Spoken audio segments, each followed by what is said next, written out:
What's up everybody, Zero Ice here, more Call of Duty Black Ops Veteran walkthrough. This is the 6th level. This is, I believe it's called the Defector. This is where you have to save somebody. We won't say who. After a small little cutscene where you and Woods do some cool shit, you get a Spaz 12 with basically incendiary ammo, which pretty much makes the beginning of this level easy, but the shotgun alone can't make the end of this level easy. It's pretty much balls. The good thing about the, I think it's called the Dragon's Breath. You kill a whole bunch of enemies with it, you get an achievement. I got it my first playthrough through, so it's pretty simple to go ahead and just use it and kill people with it. Plain and simple. You meet up with the rest of your team, Bowman and the likes. They don't do a whole lot of stuff except get in the way until the end of the level. They're not really that helpful. Make sure you kill this guy. I've left him, ran past him accidentally a couple of times and he killed me. You can go into the room before you kill these guys, but I don't recommend it because A, they can shoot you before you can shoot them with the survivors using as shields, and killing the survivor makes you restart from the last checkpoint. So don't do that. Make sure you watch out this guy that's behind that pole. He comes in later after you've pretty much wiped out all the rest of the team, so don't let him get behind you. There's two guys up top. One guy comes up the staircase in this next little room. There's a guy across the way, basically saying stuff that you can already see. There's approximately 5 guys at the bottom of this. Some of them come out of the back room back there. There's 2 or 3 that are already in the room, especially behind these columns that are holding up the room. In veteran mode, the fire does hurt. You can see just there. Don't walk through the fire. I believe in any hardened, I think the fire still hurts as well, but I think on easy and normal it doesn't really affect you. You get on fire and it warns you, hey, you're on fire. You shouldn't do this in harder difficulties. Sometimes a guy likes to hide through like this. Thank God. The one thing that Bowman does correctly is save my life right there. There's 1 or 2 guys that are on the floor at this part, as well as the one guy that's standing up top. It's kind of a pain in the ass to hit. And then we are clear with this little section. So where's your contact? You might have fallen back to the command room. Breach charge. I think it's just to run through the hallway, and then you get to meet the Defector. Oh no, take that back. The guy's sleeping on the job. It's a fail. I think there's... Oh, this part. One thing I learned about Call of Duty is it really loves to put your little like respawn checkpoints in some interesting places. Specifically, I had a respawn checkpoint coming up right here, mid knife swing, mid melee swing of the dude in the room to my right. This is the war room.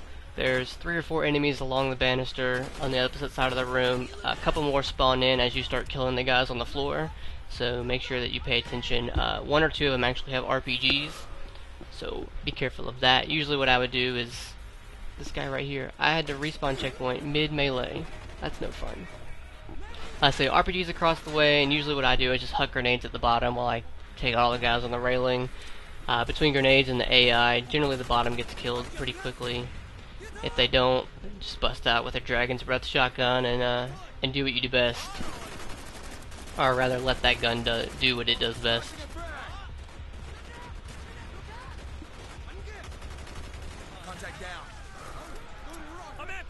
Wasn't pretty hard. Veteran campaign's not too difficult. I think I beat the entire thing in about 9 or 10 hours, which is what I expected it to be.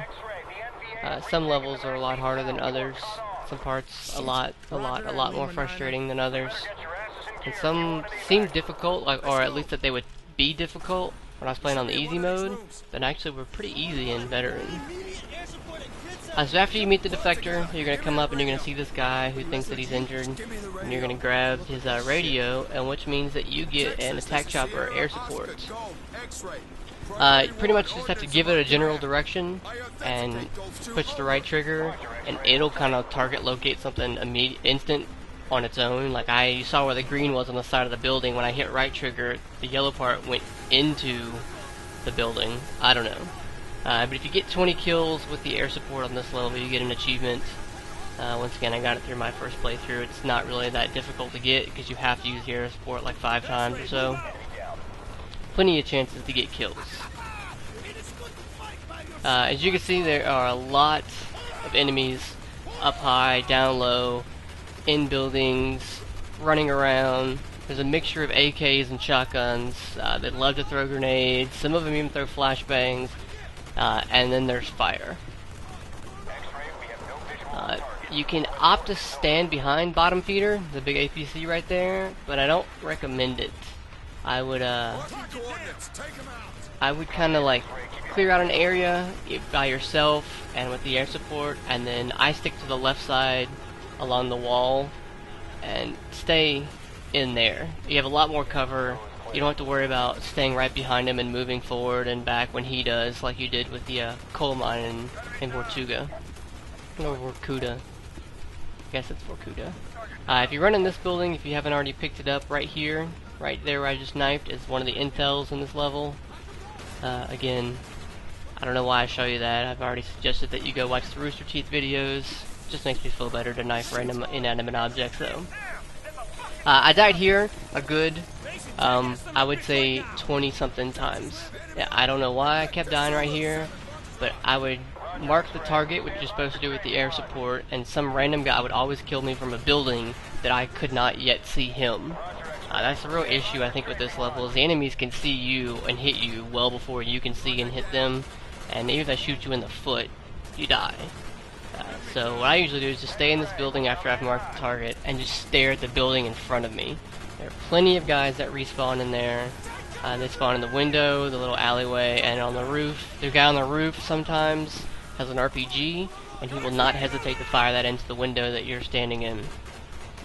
Once you get the objective updated and you've kind of done your little coup de grace, whatever, with the helicopter, you can kind of move out. But if you notice, you actually get your air support again. So what I do is I stay in this room and use my air support on the right side that I haven't been able to clear out yet. Huey comes in and does what it does best. Fires some missiles, shoots some machine guns, and by this point you should probably be close to getting your achievement. But more goodness is that you don't die. Now you see I pulled out my shotgun here. There are lots of people in these buildings and standing right outside of them. Usually the one guy here, there's 1 to 2 guys actually in this room. If there's only one guy, expect another guy to be right behind the right side of that door, probably ready to run in. The window to my left, there's going to be one guy that's probably going to run up to it, that guy right there, and I think I got a double kill, but there's actually a guy standing where I looked the second time. The nade is because there are 2 guys sitting in that building on the other side of the wall that is directly on the other side of the window.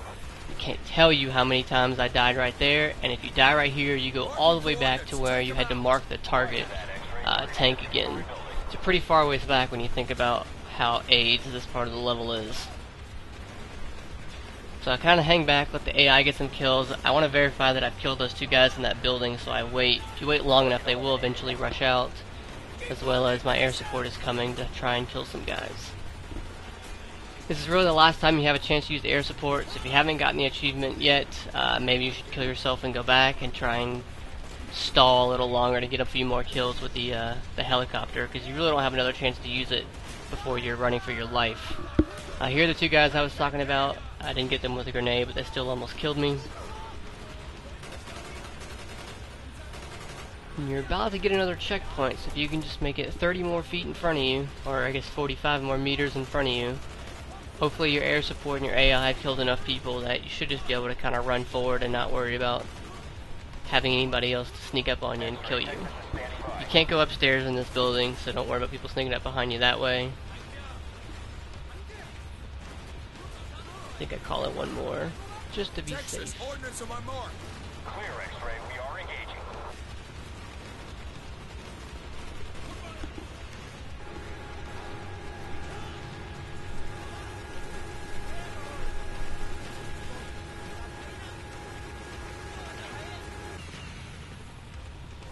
So as you can see, I'm checking all the buildings just to be safe. I've died way too much here to not be cautious the way that I am.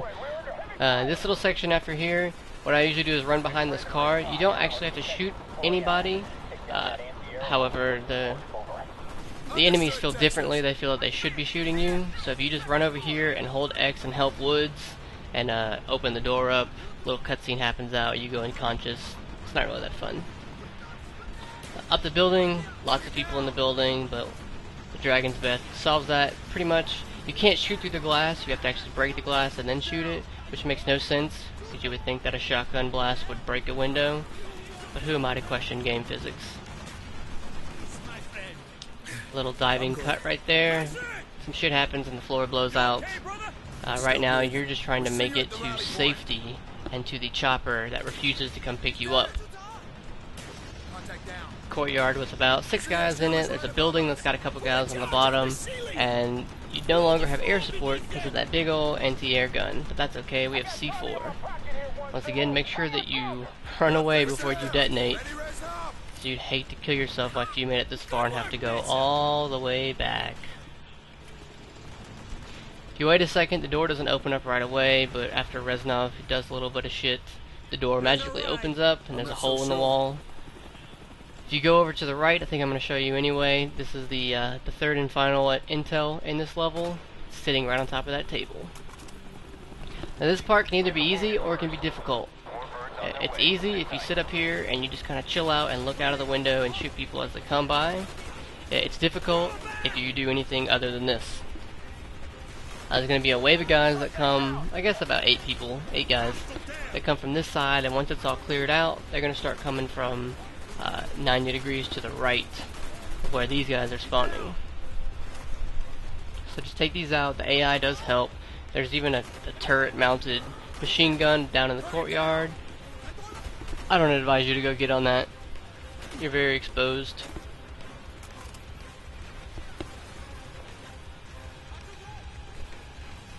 Once it looks a little clear, go ahead and shift your attentions over to the right. If you notice, Woods and the other AI are looking this way as well. It kind of gives an indication of where they're coming from.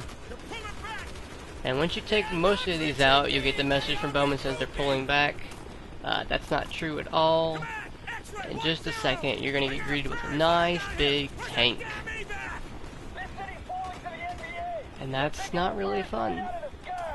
The good news is when you get the tank, you do get your air support back. The bad news is you don't have to sit here and fight. You have to run away with the tank firing at you. And all the enemies firing at you from both directions. And you only have 18 seconds to do it. So yeah. Good luck with that. You can see the big explosions, the tank is coming. As soon as it really gets into range, air support says, okay, we're coming back. In the general area of the tank, it should auto-target it for you when you get it. Just make sure there are a couple of enemies that walk along the railings on the second floor of the buildings.